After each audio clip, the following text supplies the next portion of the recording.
Crows Club presents B-Side Breakdown. Hey everyone, welcome to the B-Side Breakdown. My name is Brett Johnson and I'm your host. This is episode 25 of a podcast where I talk with other artists, musicians, and songwriters about a song they've written that's meaningful to them, that they can give me permission to play in its entirety on this episode for you to hear, and then we're going to have a chat and try to get deep into the why behind it. Today I'm going to be talking with Kiri Oliver from the band Early Riser about their song Strays. So let's get into it. Here is Strays by Early Riser.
This life is truly mine. We're all a little broken, but now we're less alone. We're all a bunch of strays just looking for our home.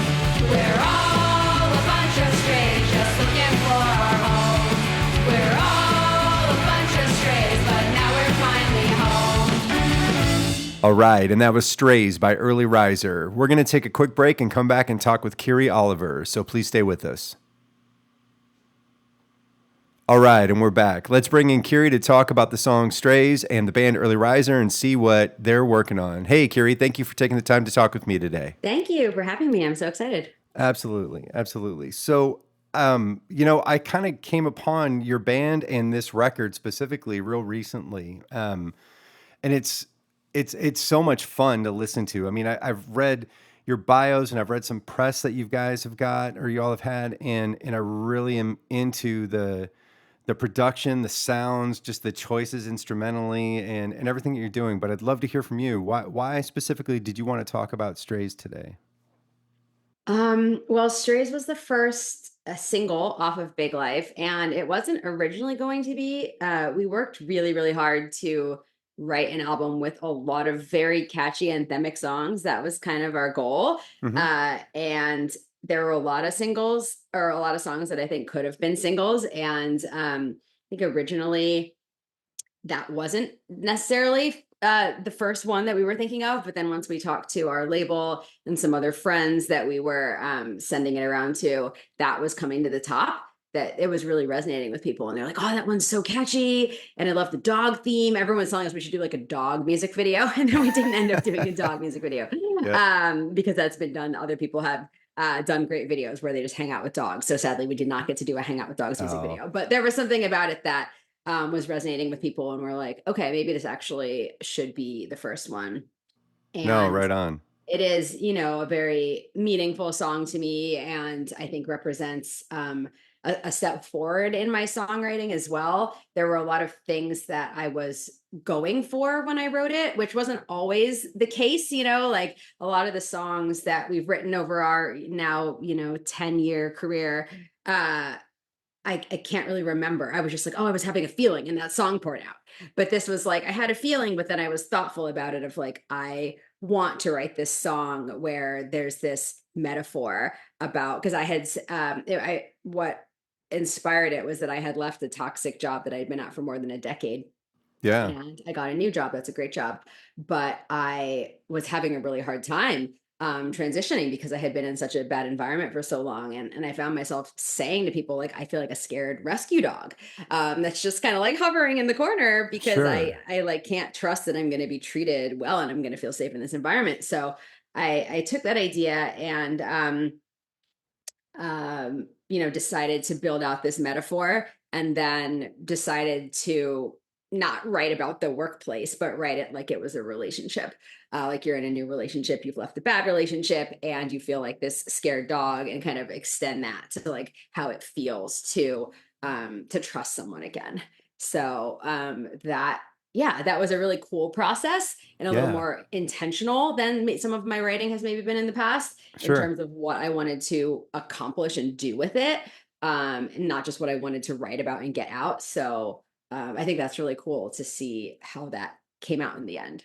Absolutely. No, and that's really fun to hear that whole process. And that's such an awesome approach. And I really admire and respect that as a fellow songwriter who aspires to do things that are as cool as as that. Like I just love how your process there and the metaphor of it and how you're getting kind of that sentiment out in a different way that is super accessible and really fun at the same time, which, given the subject matter, I think it's yeah, no, I think that's really great. Congratulations for doing that so amazingly because that's not, I wouldn't have picked or pegged that that's what that was about necessarily at No, and all. you And don't so need it's to, because it's right like that's the great thing about songwriting. Like I for sure. can write from whatever happened to me that I want to write about. And I think that was something that I really took into the process for this album as well. Of like, just because something happened to me doesn't mean that I need to like encapsulate that thing so exactly, which I really Yep. did in a lot of songs before. Sure. I can just take that feeling and I can decide what I want to shape it into that will be relatable to the biggest number of people. Like I Yeah. was really thinking about that Yep. when I made this album. And yeah, it's funny. I think when people think of something that's widely has like wide appeal, they think of it being more generic, but it's like people actually do like specificity, For sure. but it's like specific in a way that different people can relate to it. Like different people have come to me and told me what they relate to in this song. Yeah. And it's not the thing that happened to me that inspired it. It's something different for everyone. And I love that. And that shows me that I did something good, that Yep. people are connecting with it and connecting with their own experience, especially the idea of home. Multiple Right. people have come to me and said that that really struck them, that we're all a bunch of strangers looking for a home, we're all a bunch of strangers and now we're finally home, and sort of relating that to things in their life, of whether it's going through something hard, moving somewhere new, meeting new people, connecting with new people. Like there's Yeah. just a lot of just phases in life where you could relate to that. Definitely. No, definitely I do. And me personally as well. There's like five different flavors of that I relate to. So that's it really speaks to me, and I'm really grateful you put it out there. And I'm super interested to know more about if you're willing to share about it. So you said that the band has had a 10-year career so far. Tell me more about that. So I know that you had the first record was Currents that came out in 2017, right? Hmm. And was that after I mean a few years then of the band being in existence, or was this just a duo at Yeah. that point? Or tell me more about that. Yeah. So this had started as a solo project like more than 10 years ago, just pretty informal because I was in other bands, but I was in another band with Heidi called Lita. Heidi's our cello player. We were in like a 5-woman kind of indie Americana type band. And that band broke up. And I asked Heidi, do you want to play cello on some of these acoustic songs that I've been working on? So early riser. I mean, I had already been calling it that, the solo project, but that was kind of born as like a duo where we were seriously like going to play shows and make records and stuff. And you know, we were involved in the comedy scene at the time. We booked the musical guest for the Chris Gethard show, which at the time was like a weird underground, you know, public access show, and then later had a few seasons on cable TV. And that's where we met Mikey because he was the drummer in the house band. But because of our connections to the comedy scene, our first shows actually were like variety shows. Like if someone was doing a comedy variety show at like a underground comedy place in New York, we would be the musical guest. And we weren't doing musical comedy, we were just playing music. But that was where we first started playing shows, which is sort of in these like variety show settings in the comedy scene. And then, you know, we would play punk shows, but it would be hard to be the acoustic act on a full band show because people would talk over us. And we sort of hit a point where we're like, yeah, we don't want to do this anymore. We need a band. But it was really, really hard. Like we looked around a lot. It was really hard to find people who were available to be in the band. Like we had a bunch of friends who'd be like, oh, I'll play this show with you, but I can't really be in the band. So we were kind of like cycling through different people who were all great, but no one was really available. So eventually we were like, okay, we're gonna make this record. But we don't have a band. So we need to find like two people who ended up being our friends, Zane on bass and Davey on drums, who were like willing to come in and workshop the songs with us as full band songs in a pretty short amount of time. So you know, the current songs we had been playing acoustic, and then, you know, we got them together, but we weren't playing them live with that lineup. So it wasn't what I would ideally want in terms of really fleshing out the sound. It was kind of like, okay, we put bass and drums on these. It sounds pretty cool. We're going to go in the studio and record it. And, you know, we were just excited to make our first record. So we did that. And then, you know, once we were getting ready to tour on that, we met Nicole, who's our bassist now. She had moved to New York. It's always great to meet someone who's just moved here, like fresh meat. You know, she had moved here from Boston. She'd been in bands. We had mutual friends. It's like, Sure. oh, we're gonna get you before someone else gets you. Right. And then so yeah, and we've been playing with Mikey for a bit, but he wasn't always like around to tour and stuff because he tours, as you may know, in so many bands. So yeah, like it was around 2017 that we started playing with them more, and eventually, you know, kind of put the feelers out of like, you guys want to make it official? Like, you guys want to make a record with us? I remember being kind of nervous to be like, okay, cool, we've been playing these shows. Like, you want to do this?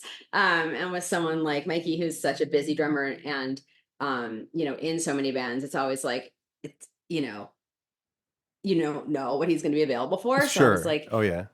like, is it okay to ask him to be in my band? But he was like, no, dude, like that would be awesome. Like I tour with so many bands, but not that many people actually like ask me to make records with them. I'm just like filling in here or there, doing this or that tour or whatever. And like, I love to write records and make records. So yeah, so that was became the permanent lineup, and we've now made 2 albums together, which has been really cool to get to really dig in with the same group of people and just think about, you know, where we want to go. So for Vocations, we were just finding our sound as the 4 of us Mhm. and not having to, you know, replicate in any way what we did on Currents, because that was just kind of slapped together. And this was like, okay, this is us. Like, this is what we sound like. This is how we want to write these songs.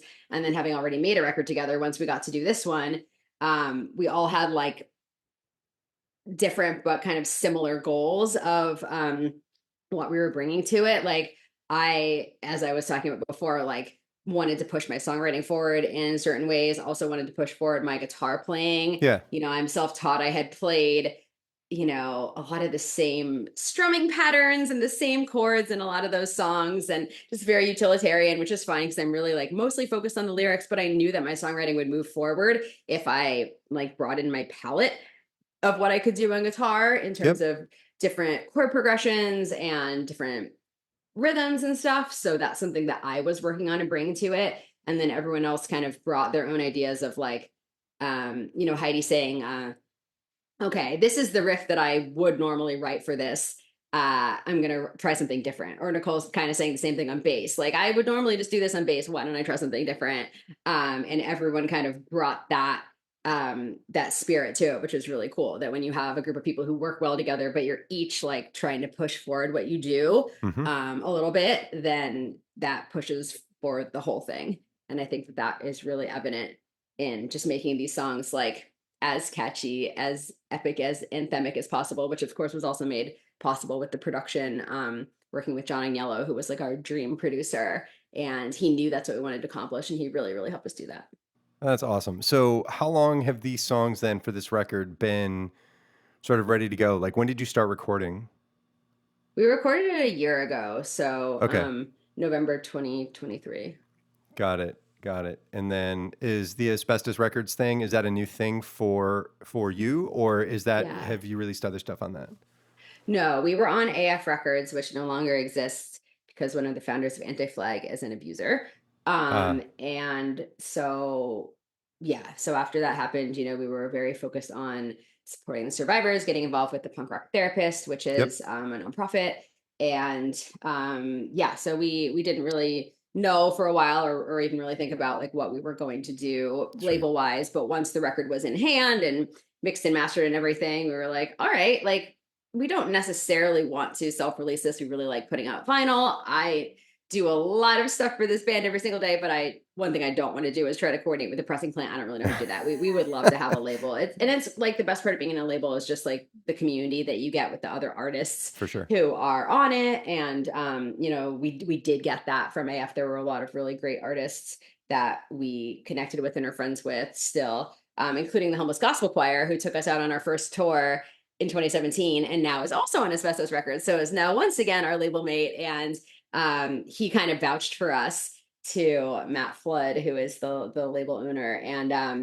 And Matt listened to our stuff and immediately loved it. He said that he was like, this is exactly my jam. Like reminds me of like Planet X folk punk stuff. And I have other like acoustic punk artists like Derek from he's solo now, Derek Zanetti, Homeless Gospel Choir, and Black Guy Fox, which is our Ian Robinson, our other friends. So um, you know, Matt was like, I can see you guys touring together. Like, this is a great fit. Let's do it. So we're very fortunate that that worked out. No, that sounds amazing. And again, that came out just this past October.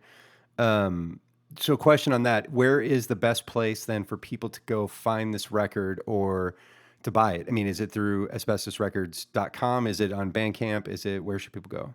Yeah, both of those. You can get it Okay. from Asbestos Records. You can get it from our Bandcamp. Okay.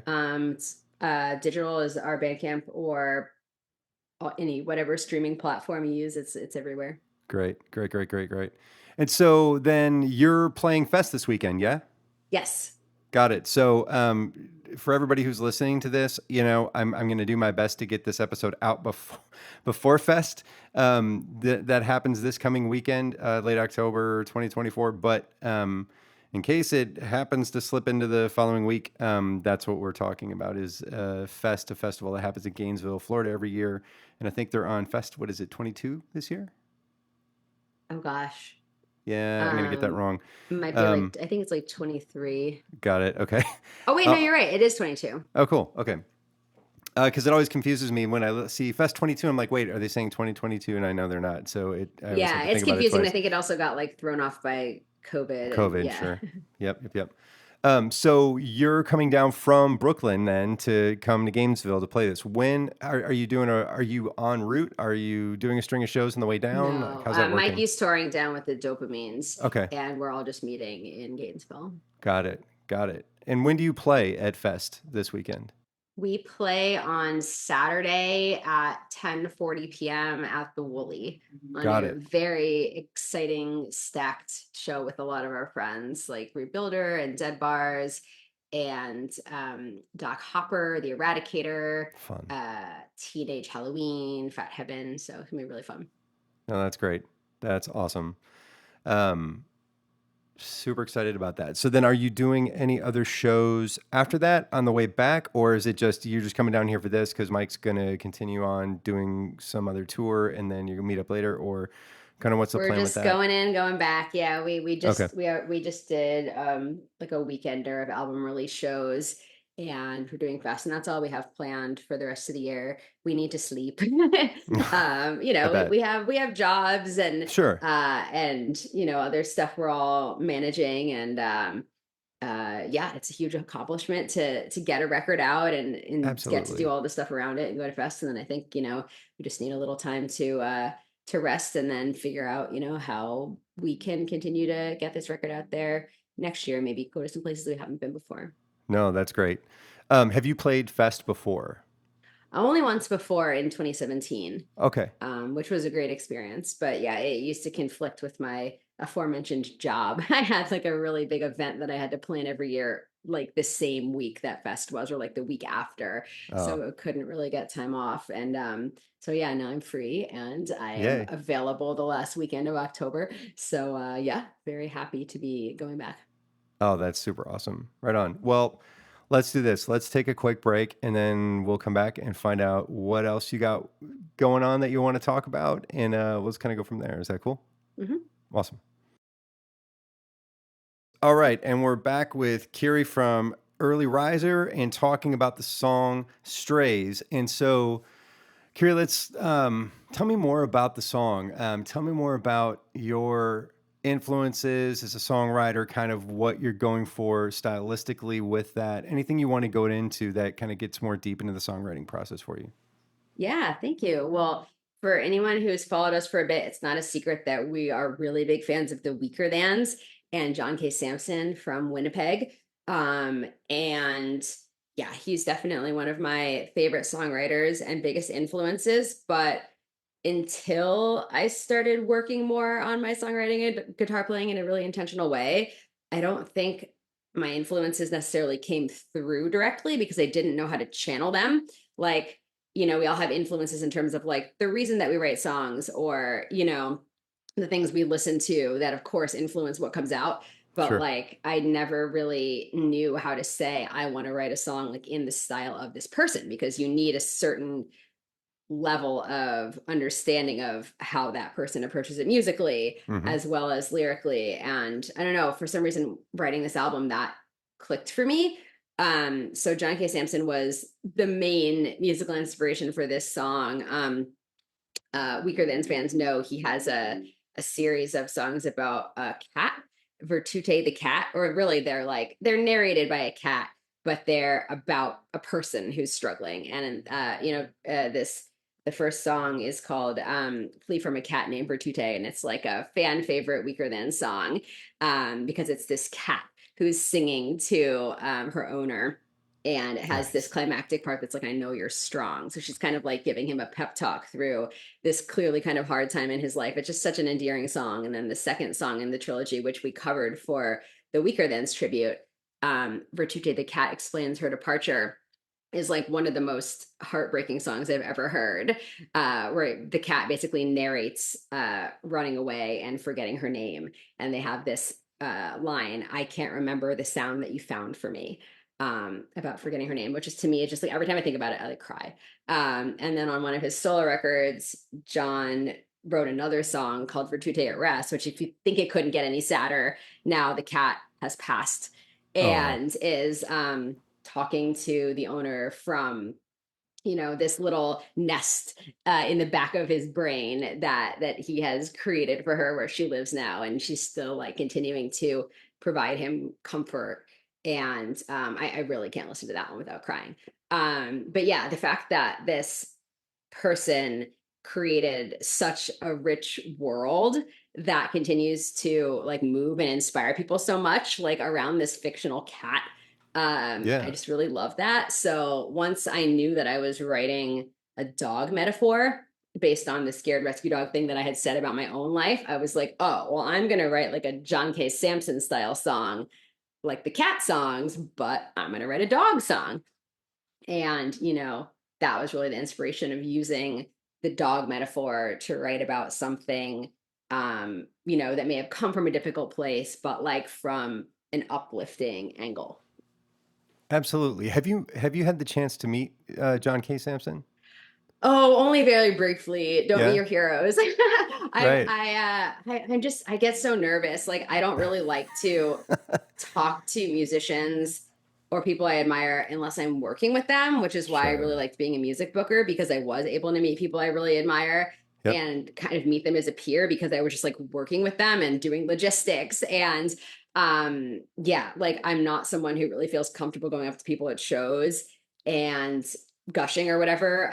Sure. But our drummer Mikey, he used to play with this band called Warriors, and Warriors did a stripped down kind of duo tour with John K. Sampson on one of his solo tours. So Mikey was like, "You should just talk to him. You should just talk to him." So I went up to him and I talked to him for like a minute or whatever, like in the line. And of course, it's anticlimactic and I embarrassed myself, but because that's how it always is. I'm just like, he played all the Cat songs, and I was like, "Oh my god, I was crying," and he was like, "Oh."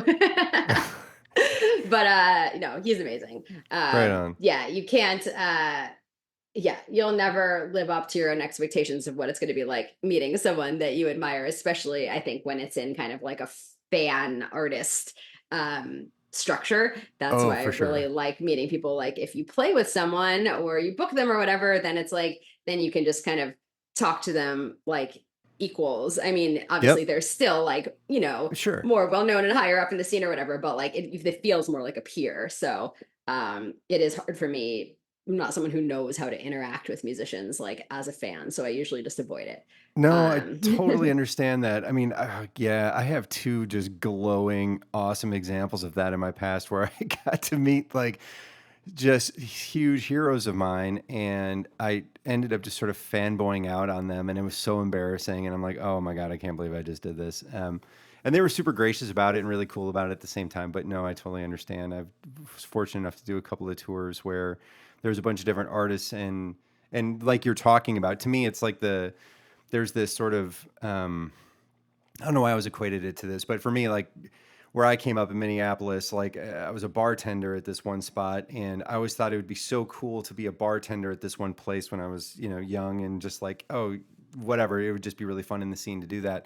And then when I kind of got the gig, I'm like, oh, well, this is just an illusion completely. Like we're all just regular people just behind a bar pouring drinks, and oh, got it. And then when I found myself on tour in a similar situation around with these other artists that are, I'm like, oh my God, like that's this and this and this and this. And I'm like, wait a minute. Oh yeah, we're all just regular people just hanging out, before we have to go play a show. And yeah, there's none of that fanboy freak out, thing there at all. It was just, oh, yeah. we can just have casual, hey, how's your day? Oh, it's good. Oh, cool, man. Have a good show, and it's like such a different vibe. But I mean, I totally understand that completely of the working with them, other people, other musicians that you may respect and admire is such a different dynamic than seeing them at a club. And yeah, And you're I just in the totally merch understand line, that. and yeah, and you just saw them play, and you're just like, "I love you," and they're like, "I don't know who you are." But yeah, Exactly. anytime you do get to interact with someone you admire in more of like a professional capacity, it is so amazing. And like you said, you realize like we're all just people, but Yep.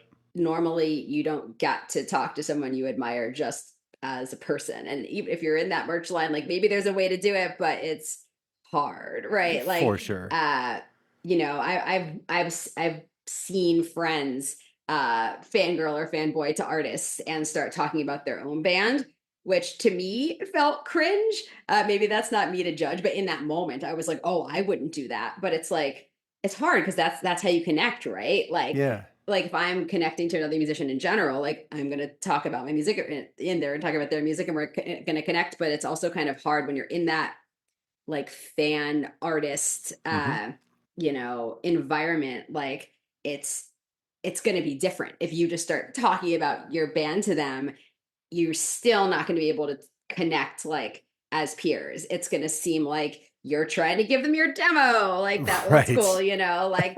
like I'm going to Yep. try to get a leg up and see if you'll connect me in the industry or whatever. Like it's just hard.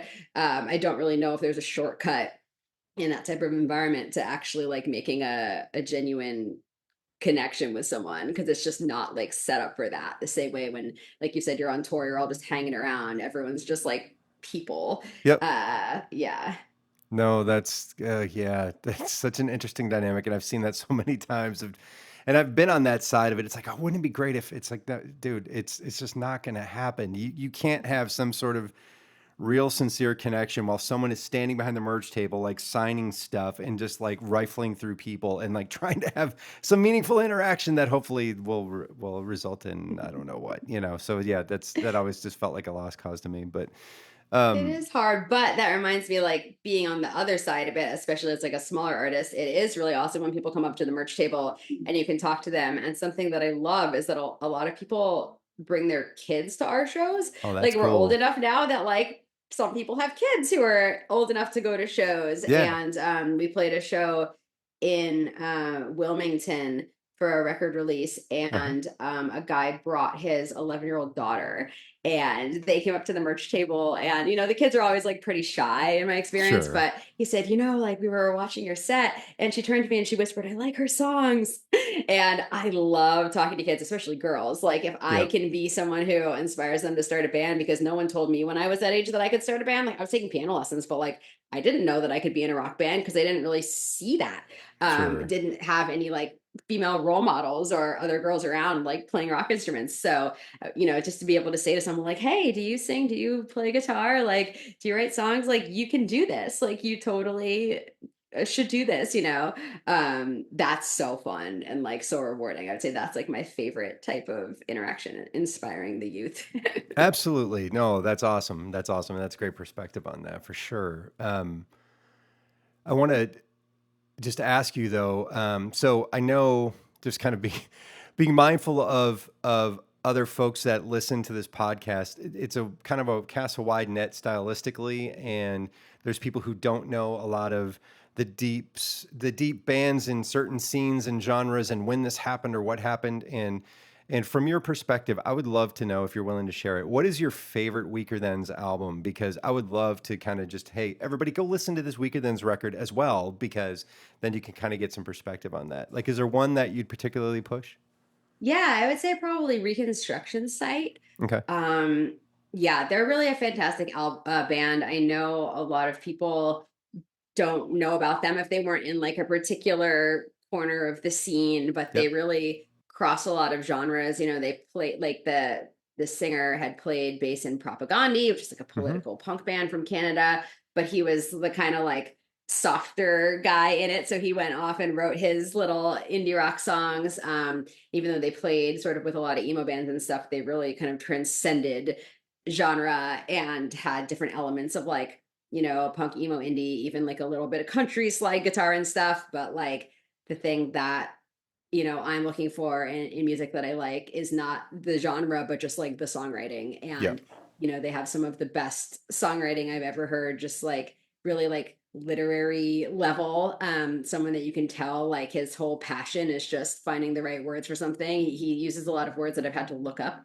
Like Fun. semaphore, I didn't know what that was. It's like Sure. the Navy flags or whatever. So yeah, it's always a pleasure to listen to someone that you're like, I know they worked so hard on just writing this just right, in a way that must have been it feels almost like it must have been academic, but then the result is like something that inspires a lot of feelings in people, which is hard to do, right? To do Yeah. something like almost clinically of like, I'm going to, like we were talking about with this record, like I'm going to approach this in this way, Right. but the outcome isn't meant to be something clinical. The outcome is actually something that is going to make people feel things. So that is super rewarding to be able to take sort of measured approach to something, but actually what you're trying to do is write a song that will make people feel Feel a something certain and way. say like, oh Yeah. wow, I actually relate to that. Yeah. No, that is awesome. That is awesome. Well, thank you for that recommendation. Also, just wanted to ask you more again about Big Life, the record. So, I know you said that after this fest show, excuse me, you're going to go back to New York. And I gather all of you live in Brooklyn or New York in general, in that area. Brooklyn and Queens, yeah. All right, got it. Cool. So you go back home and you're going to kind of take the rest of the year off. What do you think? What are you working on conceptually for 2025? Have you thought about it as a band? Are you working on any specific video or multimedia stuff that you're trying to put out in a different capacity or anything like that? I was just curious if there's anything on your radar that people can be looking forward to. Hopefully playing some festivals that will get us to some places we haven't been before. Don't have anything to share on that yet, but Okay, fair. feel free to follow us on social media, and we'll have any updates there as soon as we have them. Awesome. And what is the most consistent platform you're updating on from social media? Is it just Instagram or is it all over the place? Yeah, Instagram, also Facebook, Okay. and we're also on. So it's Instagram is Early Riser Band. Facebook, I think you just put in Early Riser, and we're also on TikTok at Early Riser Band. I'm having a lot of fun on TikTok. Cool. Awesome. Well, Kiri, thank you so much for taking the time to talk with me about this today. Strays is a great song. I look forward to digesting the rest of the record. And I hope you have an awesome show at Fest this weekend. And, if it works out that I can get there, which I'm trying to because I live in Orlando, hopefully I'll be able to come introduce myself and say hi. And it'd be fun Awesome. to meet the band and see everybody. So thank That's you so again. Cool. Yeah. Thank you so much. This is great. Three Crows Club presents B-side breakdown.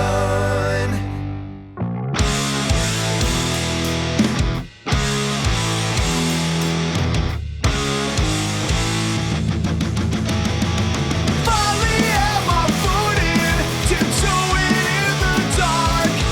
Never been inside, they were making one more start. I'll never count us out of anything, as long as we try to make it pointless to deny. Yeah. All right, and that wraps up another episode of the B-Side Breakdown. I want to thank Kiri Oliver from the band Early Riser to come along to talk about their song Strays. I also want to thank Adam Coulong and Carrie Bozel for helping me put together the jingle you hear at the beginning and the end of this episode. In the background, you're hearing the song Doppler by the band Rat Owl. If you dig what you're hearing, please go back and listen to the previous episode because that's what it's about.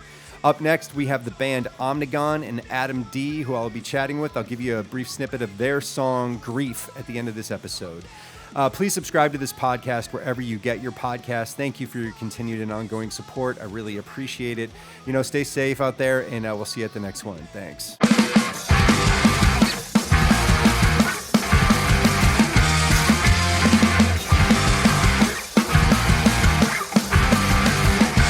Another year lost staring at the hole of your answers. What to tell you? Till there's no one left, there's no new memories. The photographs are faded, and when I leave this bed, I'm thinking by the creek. And if I had my way, I'd bring you back even just for